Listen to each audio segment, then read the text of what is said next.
Welcome to Chapter 6. In this chapter I'm going to discuss the next model in lineup called Blow.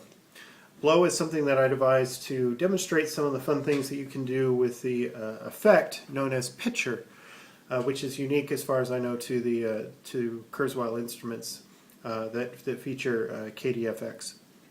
Okay, so first of all let me step through the presets and give you an idea of what sorts of sounds you can make with this. So this is FX1.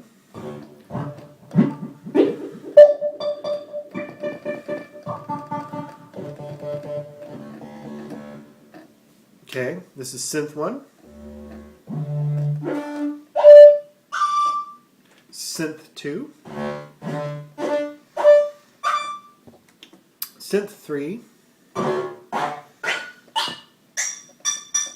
Synth 4.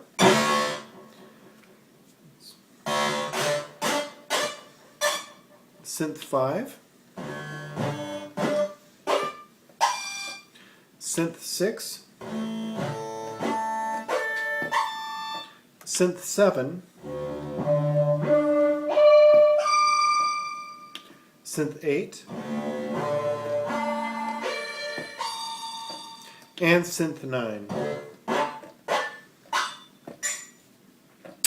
Okay, so let's go ahead and go back here to the first preset and take a look at the DSP that's involved in this. So this has 2 layers, and basically what we have here is we have noise going into a bandpass filter. Okay, so with the bandpass filter very narrow, you're essentially going to get something that approximates a sine wave. As you open up the bandpass filter and make it wider, you get the sound becomes less and less pitched. Okay, and then that goes through a distortion block, and then into saw plus and into shaper. So with the bandpass filter closed or very narrow, you get something that approximates a sine wave, and sine and saw plus and shaper of course make an FM operator. However, you don't have to do that. You can do lots of other things using the noise and into the bandpass filter and into distortion. And a lot of the pitch actually comes from, let's go to the program effects page here, comes from this, what's called PK3 Forcer. Okay, so if we take a look at this, it's just this pitcher effect, which is a unique effect on Kurzweil series instruments. And basically it forces a pitch onto a sound by passing it through a very, very narrow and steep filter is probably the best way to describe it. And that filter is created by stringing together or putting together a bunch of very short delays. Okay, so in the next section we'll talk about what we can use this for and how to make your own sounds with Blow. Okay, so let's go over how to use the sliders and other controls to make sounds with Blow, and step through what these sliders do and talk about sort of some of the theory behind this. Blow is an interesting model in that your first thought is to use it for sounds that have sort of a breathy element to them, hence the name Blow.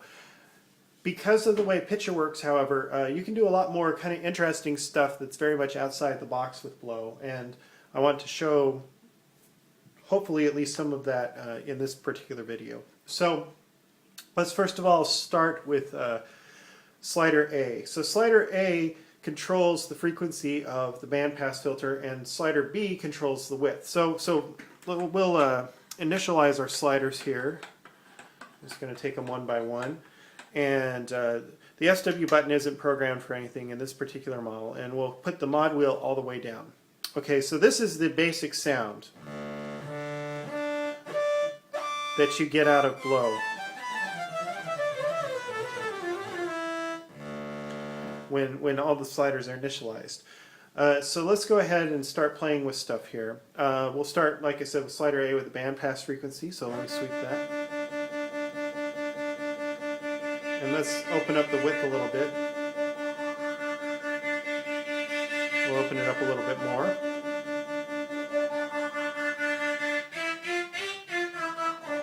Now the frequency will follow the note you're playing. So key tracking is set to 100 cents, which means that you can get very nice pitch sounds out of this. Okay, so with a slider beat all the way up, the bandpass filter is very wide. So it's almost like at that point you're just adding noise to the other parts of the sound. So with it more narrow, if it's very narrow, you're not really going to hear an effect. Let's open it up just a little bit, and you'll start to notice it more.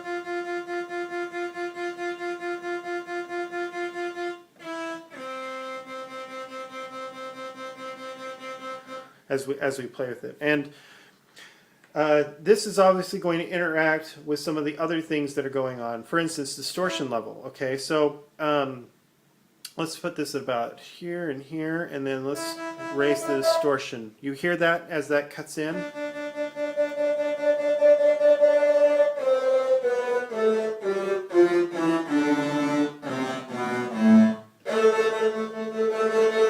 So you essentially get a much more aggressive sound.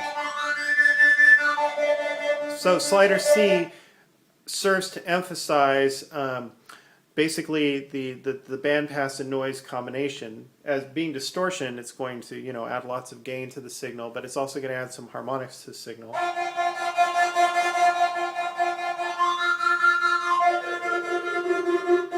And that can sound very much like, for instance, if you're blowing on, say, the lip of a bottle. That was the original thing that when I heard that I went, oh yeah, the name of this one is blow, because it has that kind of sound to it.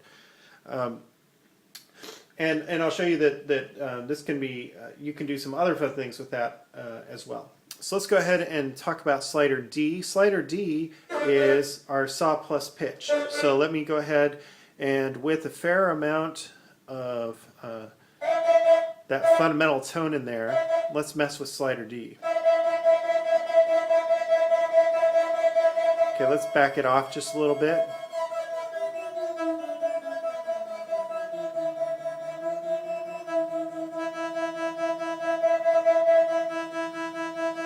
Okay, so between slider C and slider D, you can kind of mix the different parts of the sound that you're hearing here. So this is a saw plus, like I said. And because you have basically a sine wave and a sawtooth wave coming in here, the amount of shaper that you have is going to affect quite a bit what you can do with this. So let's go ahead and turn up shaper. And now let's start playing with this some more.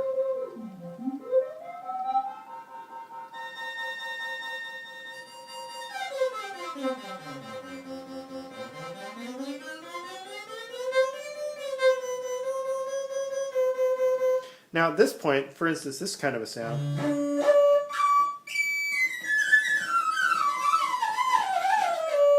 Doesn't really sound, I mean, it's got that sort of breathy quality to it as if it was some sort of wind instrument, but it's obviously, doesn't have very much of a wind instrument kind of a sound to it.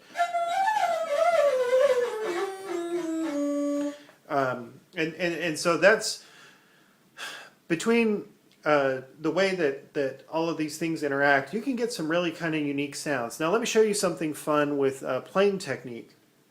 Now the pitcher is monophonic, so it can only have one note value at a time because it's in the effects section, and so it can only track one key basically. And the way it's set up is it tracks the global low key. So for instance, let me play this D down here. Okay. Now, let me go ahead and play this D one octave up at the same time. In fact, let's do this. Let's set up a arpeggio real quick here. So I'm going to go ahead and turn on the ARP button, and I'm going to play some notes.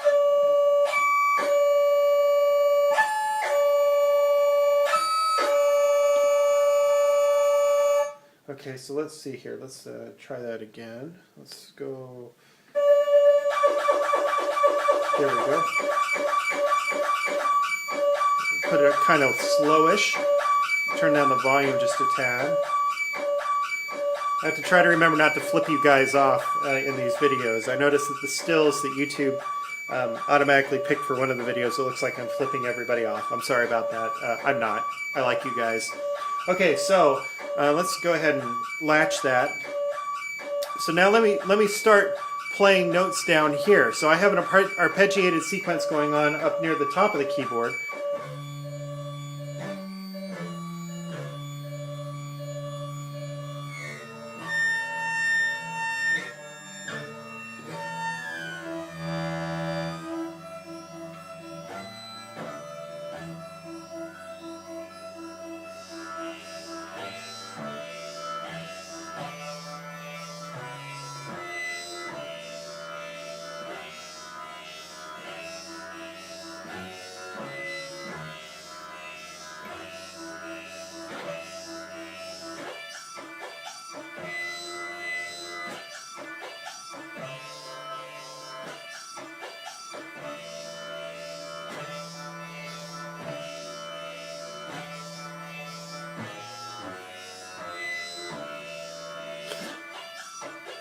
Okay, so the way that pitcher works, it's going to emphasize, like I said, that fundamental frequency, but you can also hear other notes that essentially align with the other harmonics in the natural harmonic series for that particular pitch. So I'm not necessarily playing other notes. What I'm doing is I'm playing sort of like a fundamental, okay, and then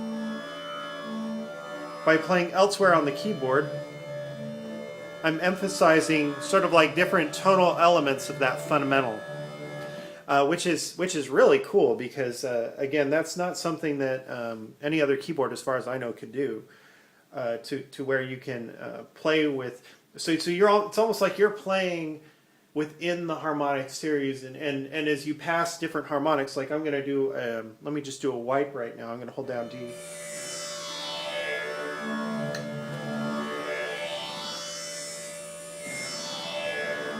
You get that sort of effect of sweeping through the harmonic series of this particular note. And of course, the sound of that, I was playing with some of the sliders over here, is going to change depending on what you're doing. So let me go ahead and finish up explaining what the sliders do so that you can see how else you can program sounds with this. So F, G, H, and I all control various envelope parameters. This is attack, okay? This is decay. So the way all of these programs work, with the slider all the way down, you have no decay, and the note will just sustain forever. And then as I turn it up, I get a lot more decay. Okay, and then we have release, which determines how long the note stays active after you release it. Notice something here. Decay and release are interactive, and this is true for the other synth models in this collection as well, in that if I have a very short decay time, my release time, even though I have the slider all the way up, is going to be correspondingly short. So as I pull this down, now my release times get longer and longer.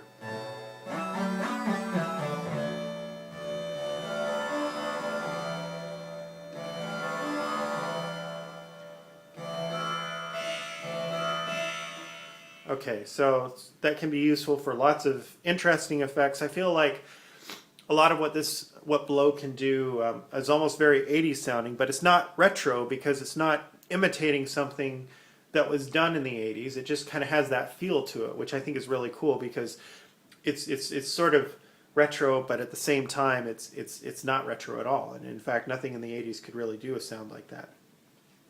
Okay, and so finally, let me show you slider I real quick, and then we'll be done with this particular model. Slider I controls a specific parameter called impact.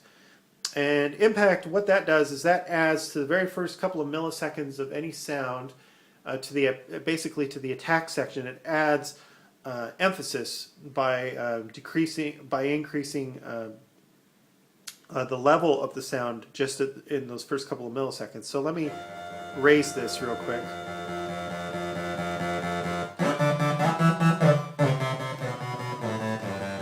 Let me lower it. Okay, so not only does it change how much attack there is at the beginning of the sound, but in this case, it also changes sort of the tonal quality that you get. It adds, you know, much more fundamental to the attack, and you can hear a lot more of what's going on right at the beginning of the note with respect to what you hear at the end of the note. So that can be useful as a tonal control as well as adding a lot of emphasis. And finally, for effects, I have that assigned to the mod wheel here. We have a dub delay.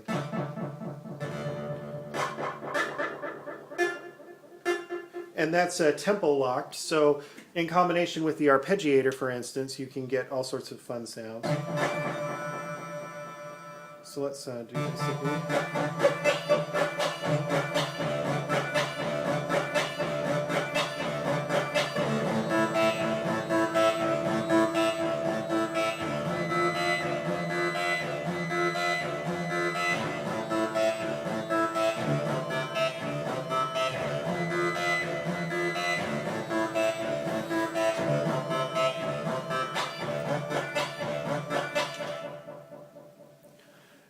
And that is blow.